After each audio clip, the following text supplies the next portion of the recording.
The number of Asian and Asian American residents in the Las Vegas metro area more than doubled in the last 10 years. Even during the economic downturn of the last 2.5 years, cities like Oceanside have meant greater opportunity for immigrants. Should we allow hypergrowth? Should we allow developers to rule the day in the name of the almighty dollar? I think what drives immigration to the United States today is what has driven it always, and why we are the single biggest receiver of migrants anywhere in the world, anywhere in history. And it is because it is the land of opportunity. Hello everyone, I'm Joanne Ferry and welcome to this special broadcast, The Changing Face of America, a look at the 2010 census. America looks different than it did 10 years ago. It's more diverse with a growing foreign-born population. This is what our most recent census tells us. Tonight, we take a closer look at the demographic changes along the country's southwest border. The big story, the growing Hispanic population. In the past 10 years, this ethnic group grew by more than 40%, 4 times as much as the nation overall. We also saw a huge surge in the Asian population. We'll take you to the city that has been an unexpected draw. And we saw some small towns in the Sun Belt ride the boom and bust cycle of the past decade. We'll take a trip along the Mexican-U.S. border and visit communities that are experiencing change. We'll meet some of our country's new immigrants and learn more about why they came to America. And we'll hear from an expert who's been tracking change in America for decades. The Hispanic population, which is heavily from Mexico, has in fact replaced the African American population as the single largest minority group in the United States. San Diego, for example, has now, for the first time in U.S. history, become a minority-majority county. Now, all of the other of the 26 counties along the border have been that way for a long time. But San Diego had been resisting that trend slowly, but for quite a long time. And so finally, we too, like all the other border counties, are a majority-minority county.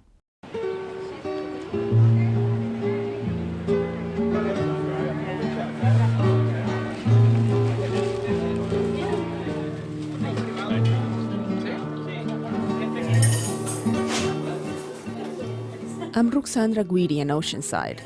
The decor hasn't changed much at Grandma's restaurant since it opened in 1985, but it has changed owners a few times from one American family to another. In 2005, it was sold to an unlikely buyer, Faustino Hernandez, a Mexican immigrant in his late 20s. Hernandez used to be the restaurant's dishwasher. Senior is a smaller portion, and this is bigger. I came from Oaxaca like in 1990. As soon as I got here, I went to high school and working at the same time in a restaurant as a dishwasher. And from there, in a year or months, I moved to the kitchen, so I became a cook. Basically, that's how I ended up here first as an employee, then went to another job, and then came back and bought it. Hernandez soon realized that his recipe for success depended on being able to keep Grandma's exactly as it was. So he continued catering to retirees from Oceana, a planned community nearby. He opened for breakfast, lunch, and early bird dinner. And he kept all the favorites on the menu: Friday night fish and chips, and a wide variety of homemade pies. He also added a couple of Mexican dishes to the menu: machaca and eggs and breakfast burritos. Bruce Mumfield has been coming here for almost 2 decades and religiously orders Southern comfort food for breakfast. Well, the first time I came here, it was owned by a Caucasian, and they had my bowl of grits, and I was happy. I don't eat much, that's what I like, so I've been here ever since. One reason why Mumfield won't go anywhere else is because he's always likely to run into someone he knows here. He can stick around for hours, and the waitress won't ask him to pay the bill as soon as he's done. And the cooks will always make him grits just the way he likes them. They're my buddies back there, you know. I give them Christmas bonus every year. In restaurant, people don't recognize the cooks, the people in the back. They only recognize the people that serve. The cook, those are the people that do the work. For over a decade, it was Hernandez who made the grits in the back kitchen. Since becoming the owner, he has kept all the same staff, including 2 other young Mexican men who do the food preparation. Steady business in the dining room means the kitchen is always busy, so Hernandez's help is often needed out back or at the register. I've been working in the restaurant business. I've been a dishwasher, server, a little bit, cook. So I supervise like all the aspect of the business. So I improved everything. And that's what I think like made sense and got us more customers as I improved our recipes. In the last 10 years, the Latino population in this part of Oceanside has doubled, while the Caucasian community has gone down by 10%. New Latino-owned businesses have opened their doors in the city's main strips. Even during the economic downturn of the last 2.5 years, cities like Oceanside have meant greater opportunity for immigrants. The tamales are $3. The city's Chamber of Commerce has been tracking that demographic change in business ownership. There's a lot of Hispanic businesses in Oceanside. In some of the categories that we've noticed them increasing in numbers, restaurants, of course, automotive repair shops, those types of things. But we've also seen some in the technology field with graphic design shops, websites. Currently, there are about 1,000 Latino-owned businesses in Oceanside. The case of Faustino Hernandez is increasingly common, holding the promise of a Latino and American dream, starting and running your own successful business and providing a better future for your kids. Located smack in the middle of south central Texas, San Antonio is the nation's 7th largest city, just edging out its northern Texan neighbor, Dallas. Formerly part of Mexico, it's no surprise that Hispanics constitute the ethnic majority here. The city has traditionally been home to a small African American community that long established its roots in the city's east side. But the city's Hispanic majority continues to grow, and now, for the first time, even overtaking blacks as the majority in the east side. Texas, again, is a strange case. I mean, here in Texas, we see this massive confrontation of the non-Hispanic white population with the Hispanic population in a state that for a long time really kind of ignored the Hispanic population and was a state that saw itself as part of the South. And so black and white relations were really critical to much of the history of the state of Texas. And that's all seemingly gone by the board. And the issue now is so heavily focused on immigrants and undocumented immigrants in particular that it's hard to get a clear picture of Texas. The nation as a whole is getting older. 2010 census numbers show the percentage of people over age 40 is growing faster than those under 30. In New Mexico, the median age is 35, just below the national average. In Catron County, a largely rural area in western New Mexico, the average age is 59, the highest in the state. While Hispanics might account for the largest foreign-born group in America, Asians were the fastest growing. In Nevada, their numbers doubled over the past decade. The Asian population, by and large, tends to be much more educated and has a different set of cultural values, and by and large tends to rise through the socioeconomic ranks a little more easily and more quickly than does the population from Latin America.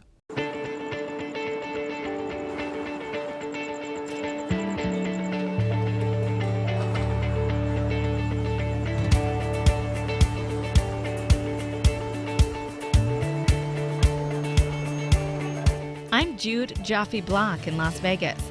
This city is best known as a hotspot for tourists from all over the world.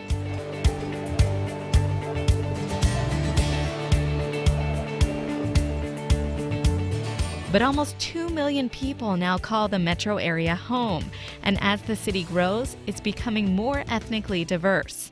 This Asian community, we mix a lot. We mix Filipinos, we mix with Korean. It just looked like one race, Everybody mixed together. The number of Asian and Asian American residents in the Las Vegas metro area more than doubled in the last 10 years. In all of Nevada, Asians were the fastest growing group. State officials can't point to a single draw. Some Asians and Pacific Islanders came for specific jobs, like in the casinos, or as tour guides to Asian tourists. Many moved from other states in search of a higher quality of life at a cheaper price. Joni and Peter Lung were among the newcomers. They came to Las Vegas from San Francisco 10 years ago to open their own business. I think you like the weathers here, right? At least she doesn't like the cold weathers. But actually, we have good friends move here, and then she told me there's a lot of good business opportunities in Vegas. That's why we moved here. The Lungs are originally from Hong Kong. Their interior design store is one of the only places in the city that specializes in feng shui. Feng shui is a Chinese science. It's about placement, art of placement. And it is to enhance your health, wealth, and happiness. One of their most popular requests are good luck charms for the casinos. When client comes into town, the first thing they like to know, what can you show me to bring me luck at the gaming area? So I'll show them the first 3 coins, because this ancient coins from Qing Dynasty, the circles represents heaven and the square represents earth. So with heaven, earth luck, so bringing plenty of luck. They like to put it in their pocket with the game money to accumulate money for them. In 2005, the Lungs moved their store to this current location on Spring Mountain Road. As the Asian population grew in Las Vegas this last decade, so did the corridor of Asian businesses along this street.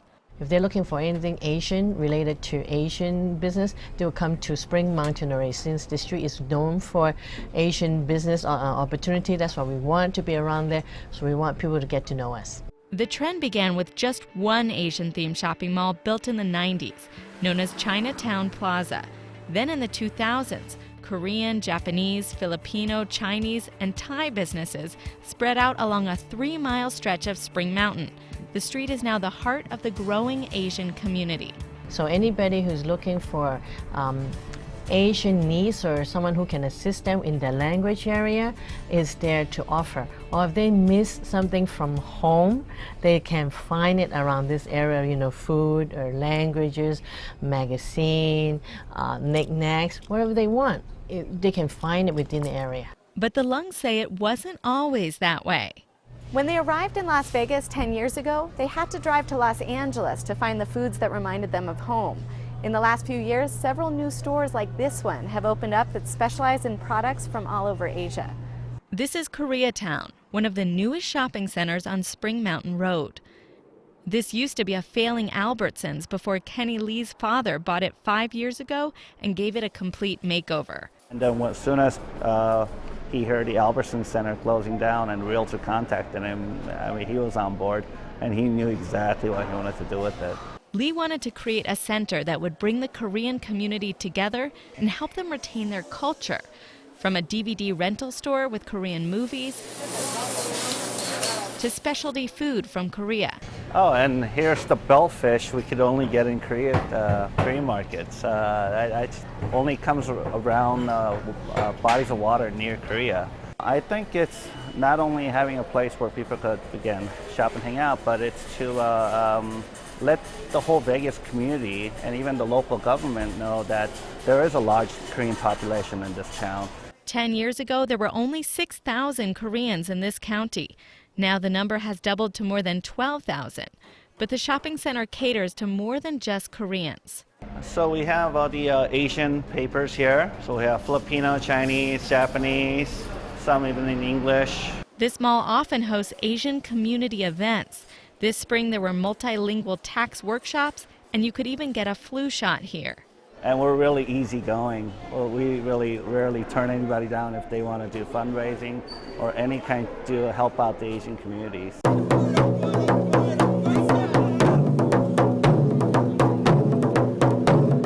On this day, there's a fundraiser in the parking lot. The proceeds will go to victims of the earthquake and tsunami that hit Japan last spring. Yuki Tagagi helped organize the flea market. They are still suffering, so we want to do something to help them. So now today we do a big free market, and then we collect money. Then we donate those money to Japanese Red Cross. Sachiko Kunimoto was glad to come support the cause since the tsunami hit close to her hometown. She's also grateful for events that bring the Japanese community together.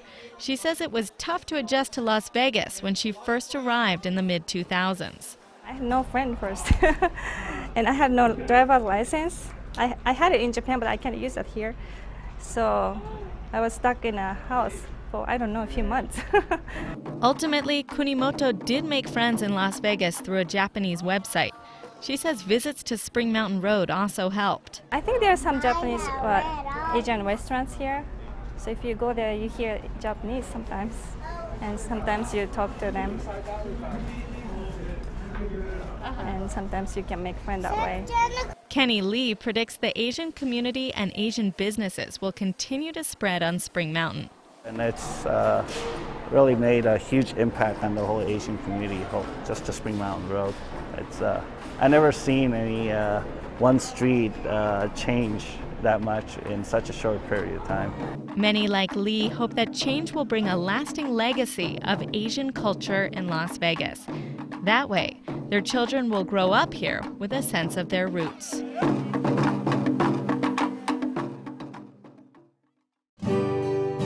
The key to Arizona, indeed the key to the Southwest really, was air conditioning. Before air conditioning, nobody really was interested in going there. But the moment that a home and the theater and restaurant that you go to are all air conditioned, all of a sudden life became possible. 10 years ago, the city of Maricopa in Arizona was an unincorporated town south of Phoenix with just a little more than 1,000 people. Today, according to the 2010 census, it's a city boasting more than 43,000 residents. In our next story, we look at how its boom and bust has become the quintessential image of the nation's economy.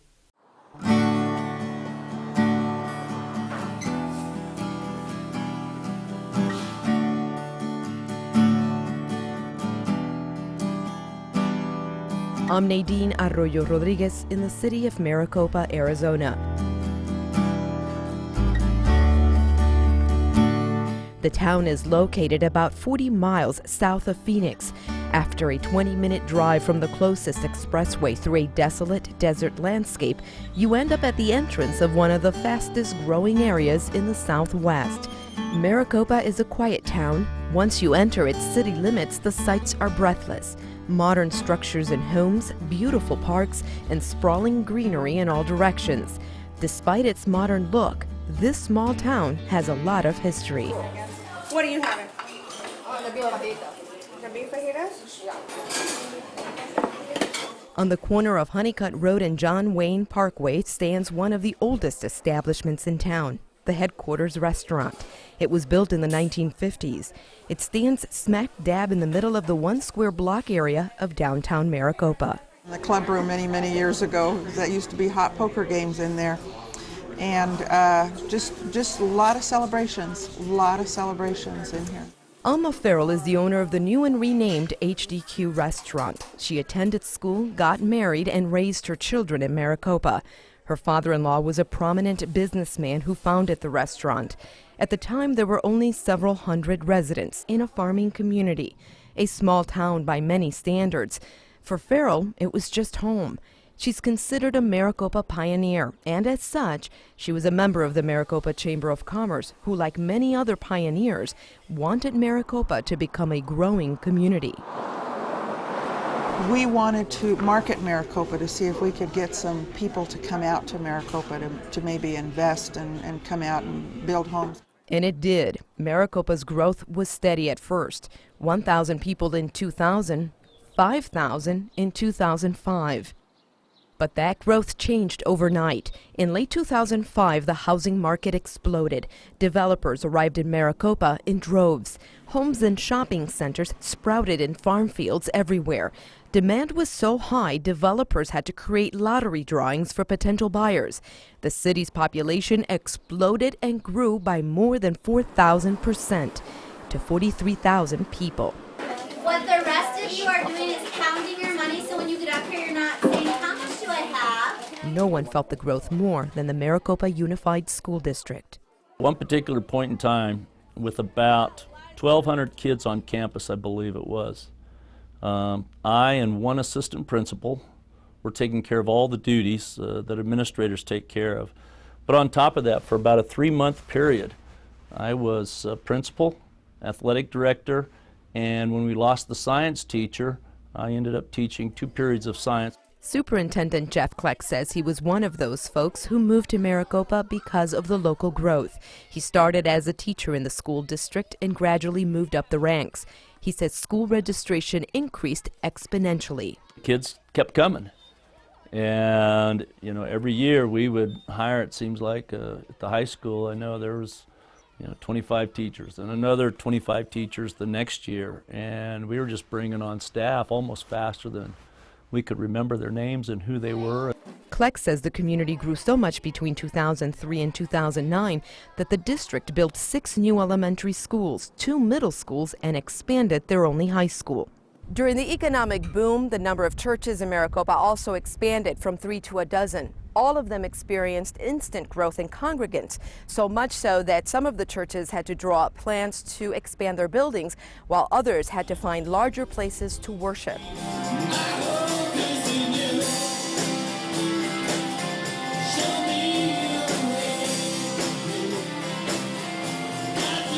We grew instantly from a core team of about 20 to 300 in just a year and a half. Do not worry about yourself. If you have food and you have clothes, worry. We actually just added 2 services. So we went from 1 gathering time to 2 gathering times. And that's how we managed that growth. Our kids were meeting in classrooms, and we were in a multi-purpose room, not much smaller than this, about the same size. So that's how we managed growth. Pastor Akers and the other local residents say they began seeing the population growth stop in 2008 when the housing market crashed. Many of the new homes they once saw as a sign of growth are now empty. I would say 2008, probably until the middle of 2010, were some desperate times. How desperate for your church? What did you say? Tough. Attendance was down almost half of what we were originally. So your faith was shaken a little bit? Yeah, I would say. Yeah, not the first time, and probably won't be the last time. What shook it? What shook it so much? You're a pastor. Yeah, probably. Even this morning we talked about worry and not being able to control what's coming. Everybody. I don't think anybody would deny that they weren't thinking, where does this end? As terrible as the housing market crash has been for Maricopa, it may not be such a bad thing. Restaurant owner Farrell calls it another point in Maricopa's history, a reason to reflect. It was probably a good thing for Maricopa because it allowed everybody to get caught up, allowed the schools to get caught up, it allowed the developers to get caught up. In fact, that sentiment is widely shared in Maricopa. Should we allow hypergrowth? Should we allow developers to rule the day in the name of the almighty dollar? I think there comes a point where city governors have to say, sure, we want developers, sure, we want growth, but maybe we should manage this a little.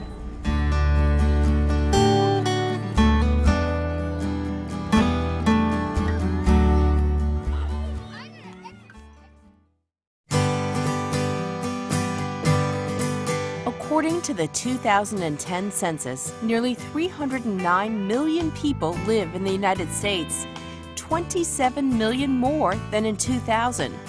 About 1/3 of the increase is directly due to immigration.